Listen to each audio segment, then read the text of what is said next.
and welcome to the Nexus for our look at 3A's DLX scale Bumblebee from the Transformers Bumblebee movie, so the latest film. This is the DLX scale collectible figures.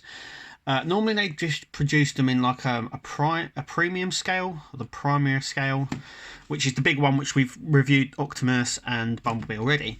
But this is a much smaller scale, and I prefer it, to be fair. Obviously from 3A, it's been authenticated by Hasbro, so that's nice. Underneath the box, let's take a little look around the back. So we have the official 3A or 30 logo or hologram just there, as you can see. Officially licensed by Hasbro. This is not a toy. The website there and stuff like that have the nice Autobot logo here with the cogs and spanners and all that sort of stuff. The cool thing about this is it has a window. Let's just open up the window. I've took the figure out. Oh, I'm trying to do that. So I've taken the figure out. There's some of his accessories. We'll have a closer look at them in a minute. There is also a base on it as well. Inside the logo, inside the window we have this. So this is obviously Bumblebee, Transformers Bumblebee the movie, and then that Autobot logo again. It's held on. There's two little magnets just in here, and it just magnets it straight up. So that's really nice. I love the box. The box is really nice. Like I said, I prefer this scale one for space mainly, because the bigger ones take up a lot more space. There are some dice cast parts on this as well, so it makes it a little bit more durable, I think. But anyway, so let's take a closer look at Bumblebee.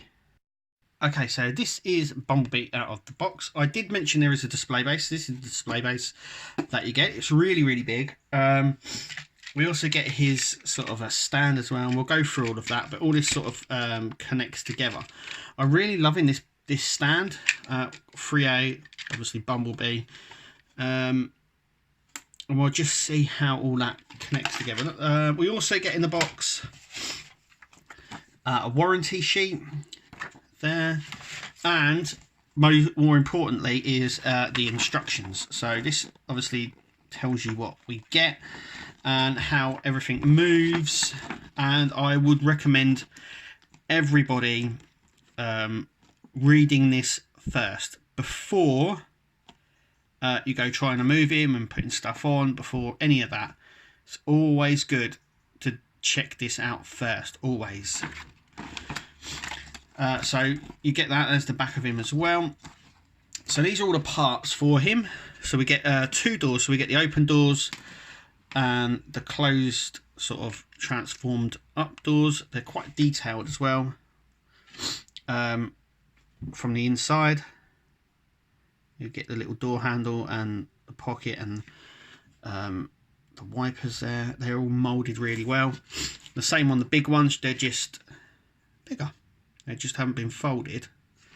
And obviously these just peg in to the back, and we'll have a look at that in a minute. We get his blaster. So this is a blaster. It doesn't light up, shamefully, but that doesn't matter. I always have a problem with lighting stuff anyway, because they always need little buttons, and these ones are all right, but it's the Hot Toy ones that require hundreds of little switches to turn everything on and off. But yeah, there's no light on that, but it is molded, as you can see, really well. It's really nice, and it pegs in and out really well. We also get his battle mask as well. That also lights up, and we'll have a look at the light up function as well. Obviously you can put up his sort of ears or something like antennae. It's really nice. It's really molded on the eyes there. It's really well. Little battery compartment is just underneath, so you just pull the head off. There's the battery compartment. It just sort of pegs in just like so, really nicely. And we also get 3 sets of hands. So we've got his fists that are on him right now, which are these. Then we get the sort of waving hands, or the flat hands. Then we get these sort of semi-grip hands as well, and obviously his fists. And that's all of his accessories. So let's look at the back of Bumblebee. So at the back here we've got these two peg holes where these will sit. These ones are double hinged, so you can actually maneuver them a little bit better. But they just sort of slide in. I'm going to put the little ones in because I prefer the smaller ones in the back of him, and like I said, they just push straight in like so, and I like that look. They sort of snug away. These are all plastic here. There's some plastic parts, but his main body is die cast, so it's sort of endoskeleton. The skeleton underneath Bumblebee is sort of like die cast, and it makes him move so much better, and you don't feel like you're going to break him either. So let's just pull these arms up, and the arm, like, you can get him right up, like so far up. He's got a pivot point at this top bit here, and he's also got one down here, so you can sort of pivot and move him in any direction you want. His arms all twist around, his panels all move. These are all plastic, but they're sort of weathered, which is really nice, as you can see. These panels move as well. They're on a tiny ball joint. His head moves, and you can get some quite good head motions out of that. So it sort of sits forward and rolls around. It's on that ball joint. And he has his little antennas that come up. Now his light function, like I showed on the back one, is just the same. So his head just comes off, and I've just turned his lights on. His lights, once again, are really bright, and they only flash blue. In the film we have blue and red, obviously when he's mad.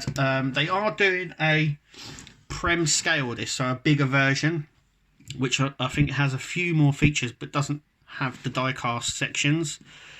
His feet are very weighty as well. So yeah, let's just get down to his legs. So these panels can get moved, and you can get him doing the splits if you wanted. I always try something that I called the Iron Man move. So one thing about his feet is it's really weighty, so he's not likely to fall over, which is really good. His knee bit here has got like a pivot piston on it, so as you pull it out and pull it back, also as well, like I said, he feels so robust that you don't mind sort of yanking him about, where on the more plasticky one you sort of worry a little bit about how you're going to pose him.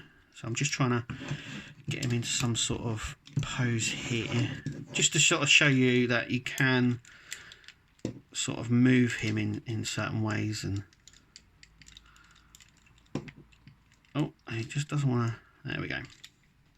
So you can sort of, I always do this sort of Iron Man pose. So let's get him in that Iron Man pose. There you go. That's the pose that, if you can get a figure into this sort of pose, it sort of shows you how sort of articulate he is. So this is a sort of him dropping down sort of thing, and then he could be looking up. So he's sort of landing on his knee and shoulder. But yeah, so it sort of shows you the sort of range that you can get into him. Now this side's a little bit more stiffer than the other side, but yeah, and I'm going to show you his other accessories now. So let's say his hands. So his hands, once again, are on a ball joint, so they just literally pop off, and then you can let me just grab a hand here, so we can do a waving hand here, and they just literally pop straight on. So it's like, hi, hello. No posable hands, which is a little bit of a letdown, I think, because they could have made a hand where we could have moved the fingers, but you can't. So sort of waving, hi. So we put his blaster on. Let's put his blaster on. So this hand just pops off like that. And now we can put his blaster on. So I'm just trying to see how that sits. So it's all just about pushing it on and just seeing how that sits on there. That's it.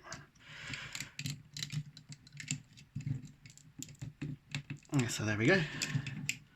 So he could be waving at you before he blasts you. Hello. Yeah. So the hand just sort of pops off. Fairly easy process. All the hands just sort of pop on and off. Depending on, I mean, you can get him in so many different poses. It's really good. But the amazing thing about him is actually his base. So let's get his base out. Okay, so his base just sort of clicks in like so. Just clicks in the base in, and it has these runners here. Now you can stop it at any point, and it holds it really well. It's a manual one, so you have to push it up and down yourself. The bit that Bumblebee clicks onto just comes out, so don't try moving this or anything because you will damage it.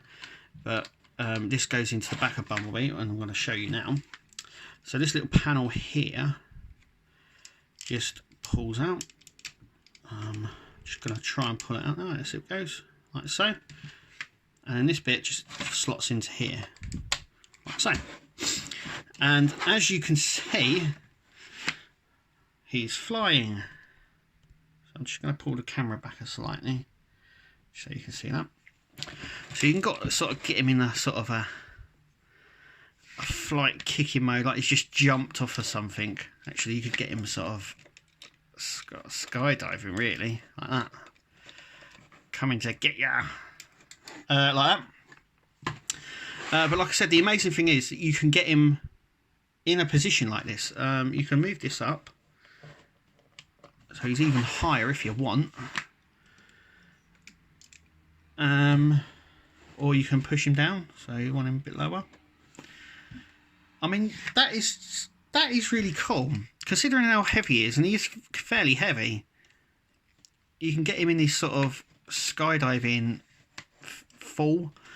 So the amount of stuff you could probably get him in is endless, really. I mean, the poses you can get, you don't get this with a lot of these sort of figures, this sort of base type and the ability to make them fly like this, which is really nice. And like I said, it pops in and out, so it's a really simple sort of process. So we'll just pop him out again, and we'll put that right up, and then we can have him standing on there,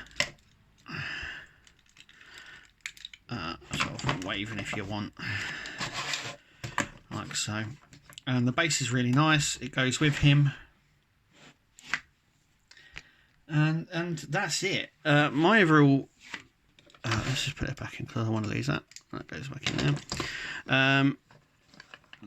The overallness is, it's really good. I'm going to be collecting this scale from now on with Bumblebee figures. I've got the Prem ones. The next one will be Megatron I get, but with this scale I'm sticking with it, and the reason is because they're in scale. So I think we have Blitzwing coming out and Optimus Prime. I'm getting them, and they're all in scale, so that they all should match up in size wise, which is really nice. But I'm so impressed. I don't know if I showed you this. You've got the lights at the bottom. Little 3A logo just there. It's really nice. Like I said, he's quite weighty on his feet, so he's not actually going to topple over. It's really bizarre. Unlike my Prem ones, which are plastic, and I'm always conscious about moving the parts on him, just because of maybe stressing out the plastic or something. With this, I don't feel that at all. I feel it's so robust and easy to put in different poses and stuff like that. That you don't sort of get that. And it's really nice. Also, as well, it's also really nice about this figure is its price point.